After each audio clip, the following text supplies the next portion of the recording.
My husband forgot our anniversary. I let it slide. Then I found out he took his mother out instead to a fancy dinner I had booked for us. She needed it more than you, he said. I canceled the reservation. But she didn't cancel the post she made later, a picture of them holding hands with the caption, "The only woman who'll never leave him." I left the comment section on. I let the internet handle it. I'm 39.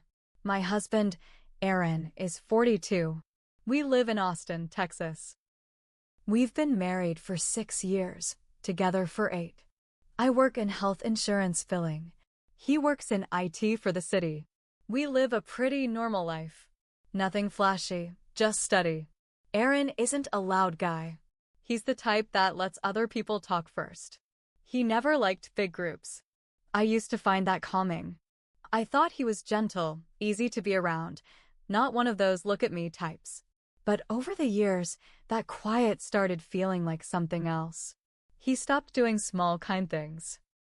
Stopped listening. When I spoke, he was looking at his phone or half nodding like a parent pretending to listen to a kid's story. I started feeling like I was living next to someone, not with them. Still, I thought maybe it was just marriage. The longer you're with someone, the more you have to try, right? I always tried. This year was supposed to be different. I had big plans for our 6th anniversary. I made a reservation at Cicada. It's a little place downtown where we celebrated our 3rd anniversary. It's dimly lit, quiet, great food, real cloth napkins. We always said it was our spot. I booked it 2 months ahead. Told him about it 5 times. Sent him the email with the reservation. Even reminded him the week before. He smiled and said, "I got it. Looking forward to it." So, April 12th comes. I left work early so I'd have time to get ready. Took my time doing my makeup, curled my hair, even put on that navy-wrapped dress he once complimented on our 2nd date. I lit a candle in the bathroom while getting ready. I wanted to feel excited again. I thought maybe this would bring us back together. I was ready by 6. Reservation was for 7. At 6:30, I still hadn't heard from him. No text, no call. I tried not to panic. Maybe he got held up at work? At 6:45, I called him. He answered on the 2nd ring. I could hear plates and soft jazz music in the background.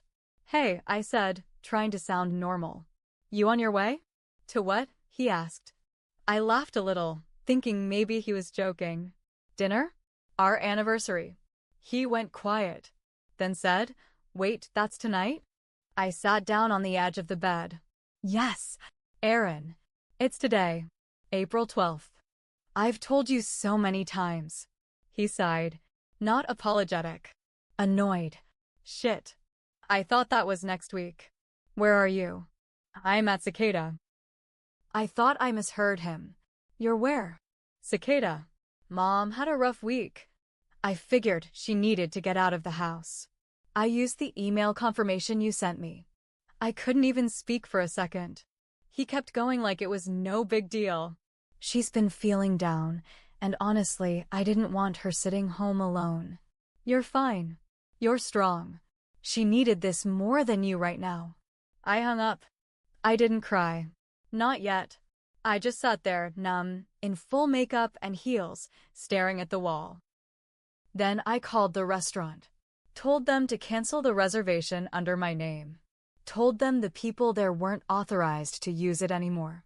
I made it clear they shouldn't be given the free dessert that came with the anniversary package. I was polite but firm. Then I poured myself a glass of wine and sat in silence for a while.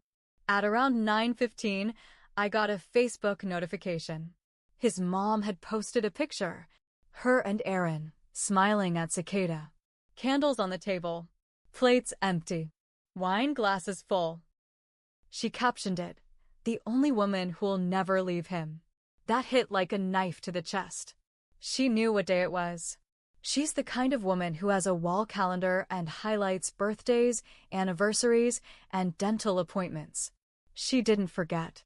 She chose. I didn't comment. I didn't message her. I didn't text Aaron. I just hit share. No caption. Just her post, now on my timeline. And I didn't turn off the comments. By morning, there were over 100. People from church, old coworkers, friends from college, even a few of her bridge club ladies. Some defended her. Most didn't. Some were gentle. Wasn't it their anniversary? Others were blunt. This is weird. One woman just wrote, "Yikes. I left it all up." Aaron called me that afternoon. Mad. Not sorry. Just mad. "You're blowing this out of proportion," he said. I hung up again. I haven't talked to him since, but it's not over. Not even close. So here's what happened next. After I shared the post and the comments started piling up, Aaron didn't come home that night. He texted me around 10:45 p.m., staying at mom's. "You need time to cool off." I didn't reply. What I needed wasn't time. I needed a husband who gave a damn. The next day, I went into work like normal. I didn't want to sit at home stewing. My coworker Jenny noticed something was off. I told her a small version of the story. Left out the Facebook post, just said Aaron forgot and went to dinner with his mom instead. Her mouth dropped open. "He what?" Then she looked me dead in the eyes and said something that stuck with me. "You know this ain't the first time he chose her over you, right?" I blinked. "What do you mean?" Turns out, Jenny had seen Aaron and his mom together at another dinner about a year ago. Not just any dinner, Valentine's Day. She thought maybe I was working late or out of town. I was neither. I was home. He had told me he was working late that night. I even remember texting him around 8, asking if he wanted me to save him leftovers. He said no, he'd grab something on the way back. He grabbed it, all right. With his mother. That put a pit in my stomach I couldn't ignore. Later that week, I went through our joint credit card statements. I wasn't looking for cheating. I didn't think he was cheating. I was looking for patterns. And there they were. Dozens of restaurant charges over the past 2 years. Some were obvious business lunches. But others? Places we never went to. Places he always said were too pricey for us. But not for her. He was whining about saving for a new car, but he was dropping $200 at steakhouses every other week. With her. I called the last restaurant he visited before our anniversary. Asked who the reservation was under. His mom's name. I started to feel sick. It was like I was the side character in my own marriage. The next day, I pulled a move I'm not proud of. But I don't regret it. I logged into his iCloud account. He never changed the password after we set it up when we first got married. He didn't cheat. No flirty messages. No other women. But there were texts between him and his mom that made my skin crawl. February 13th. Her. "Don't forget we have our Valentine's dinner tomorrow. Same place. 6:30. I'm your forever date." Him. "Wouldn't miss it, Mom.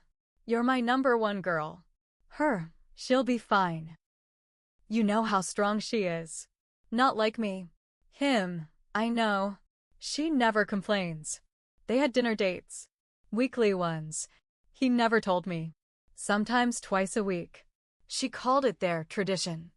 I guess I was just supposed to be grateful he came home after. That weekend, Aaron finally came back to the house. I was on the couch watching something mindless, just trying to not fall apart. He walked in like nothing happened. "Hey, you want to talk?" I turned off the TV. "Sure, let's talk." We sat down across from each other. He looked tired, like he had been through something. "I feel like you overreacted. It was one dinner. My mom's been feeling low. She said you'd understand." I stared at him. "You used the dinner I planned for our anniversary to take your mother out and then blamed me for not understanding it?" He shrugged. "She raised me. She sacrificed everything. You know how close we are." I asked him something then that I wish I had asked years ago. "If you had to choose between her and me, who would you choose?" He didn't even think. "My mom." Obviously. That was it. That was the moment I knew. Not just that he didn't love me the way a husband should, but that he never really did. Not the way I needed. Not the way a marriage needs. I said nothing. just stood up and went into our bedroom. I started packing a bag. Not mine. His. He followed me, confused. What are you doing? You can go back to your mom's, I said, calm as ice. She's your number one girl. You don't need me in the way. He laughed, like it was a joke. You're kicking me out because I forgot a date? I looked him dead in the eyes. No. I'm kicking you out because I finally remembered mine. He blinked. What date? The day I stopped being your wife and started being your replacement caretaker. He didn't say another word. Just packed and left. But this story isn't over. Because his mother wasn't done. And neither was I. A week after Aaron moved out, I started breathing again. Not fully, more like short gasps, but it was something. The house was quiet. Not the cold kind of quiet we'd had for the past year, but peaceful. Honest quiet. I could leave a dish in the sink without hearing a sigh behind me. I could fall asleep without pretending not to feel a body next to me that felt miles away. I thought that would be the worst of it. I was wrong. It started small. Little things. My car tires looked low one morning. All four of them. Not flat, but close. I drive a newer Corolla. It has those sensor alerts. Said all four tires were at 22 psi. I always keep them at 34. Weird, I thought. Maybe the weather? Then the mailbox got left open. Twice in 3 days. Once with the mail still inside, soaked from the rain. Then my neighbor Martha caught me outside one morning. She's sweet, mid-60s, always wearing a cardigan no matter the season. She hesitated before speaking. Honey, was that your mother-in-law parked outside your house Tuesday night? I froze. What do you mean? I walk my dog late. Around 11:30. There was a silver Lexus sitting there. Lights off. Just parked. I walked by and saw her in the driver's seat. She looked like she was watching the house. I thanked her. Told her it was probably nothing. But I knew it wasn't. I checked my ring cam footage. There she was, Aaron's mom, sitting outside my house. Twice in 1 week. Always after 11 p.m. Just sitting there. I told Aaron. Texted him the footage and said, "You need to talk to your mother." He replied, "She was just worried about you. You've been acting unstable." Unstable. That word hit me in the throat. She stalks my house, flattens my tires, ruins my mail, and I'm unstable? I didn't respond. That night, I got a call from an unknown number. Voicemail. It was her voice. "You're tearing him apart. I hope you're happy. You took my son from me. You embarrassed us. Everyone's talking. You don't deserve him." She was crying. But it wasn't sadness. It was something else. Bitterness. Entitlement. Like I had stolen something that always belonged to her. The next morning, I found dead flowers stuffed into my front door handle. Not laid gently. Shoved. Like someone wanted to ruin them on purpose. The petals were crushed. Wet. The message was clear. I changed my locks that day. A week later, I got served. Aaron was filing for legal separation. Not divorce. Separation. Which in Texas doesn't mean much legally, but it was a shot across the bow. A message. You won't leave clean. And inside the paperwork, under reasons, he wrote, emotional instability. Inappropriate use of social media to damage reputation. Refusal to seek counseling. He was building a story. One where I was the problem. I needed to act, and quick. So I did what I never thought I'd do. I called his father. They'd been divorced for 20 years. Aaron rarely talked to him. But I had his number from a Christmas card he once sent us. I figured he might know what I was dealing with. Turns out, he knew exactly. His first words? "You're not the first woman she's done this to." He told me about Aaron's ex-girlfriend from college. A sweet girl named Dana. They dated for 3 years. Lived together. Talked marriage. Until one day, Dana just disappeared. No call. No goodbye. Nothing. Aaron said she got cold feet. But his father told a different story. Apparently, Erin's mom showed up at Dana's job, told her she was stealing her baby and ruining his future, threatened her, embarrassed her, left voicemails. Dana filed a police report. Erin sided with his mother. Dana moved states to get away. That shook me. Hard. But it also lit a fire. Because now I knew I wasn't just fighting Erin. I was fighting a whole pattern. A sick, twisted legacy. And it was time to end it. I sat with everything his father told me for a full day. I didn't cry. I didn't scream. I planned. For 6 years, I played the quiet, patient wife. I forgave. I let things slide. I gave space. I made excuses. But that woman, Erin's mother, she counted on that. She saw my silence as weakness. She saw my kindness as an open door. So I shut it. First, I printed every message. Every text, email, screenshot. Her voicemail. The ring footage. The credit card statements with dinner charges to all the places he told me were too expensive. I compiled it into a folder I labeled evidence, control, and manipulation. I contacted a lawyer. A real shark. The kind of woman who wore sharp suits and didn't blink when I told her I wanted to go for full divorce with grounds. She looked through my folder and said, "Oh, we've got a story here. Let's tell it." And we did. We filed for divorce, not separation. Claimed emotional abandonment, mental distress, and financial deception. We included a restraining order against his mother for harassment and stalking. Erin tried to act surprised. He sent me a message, "You didn't have to go nuclear." I ignored it, because the next move was mine. Remember that Facebook post his mother made? The one with the dinner photo and the caption, "The only woman who'll never leave him"? It was still public. So I posted a follow-up. Same picture. But this time, I added, "Update, she was right." He left me instead. For her. Used our anniversary dinner to celebrate with his mom. Forgot the date. Lied about other dinners. Shared with permission. Voicemail, ring cam footage, and more in the comments. Thank you for proving my point. And I attached the audio of her voicemail. The video of her sitting in her car at midnight. The text thread between her and Erin where she called me a burden and told him to come home to his real girl. It exploded. People shared it. Commented. Tagged each other. Some called it sad. Others called it sick. But one thing everyone agreed on? This wasn't about love. This was obsession. Erin's mother deleted her account that night. Erin went silent. 2 weeks later, I got a call from his cousin Amy. I barely knew her, but we'd chatted at reunions. She told me everything fell apart. Erin lost 2 job offers when someone forwarded the post to his HR contacts. Apparently, both companies had family values clauses.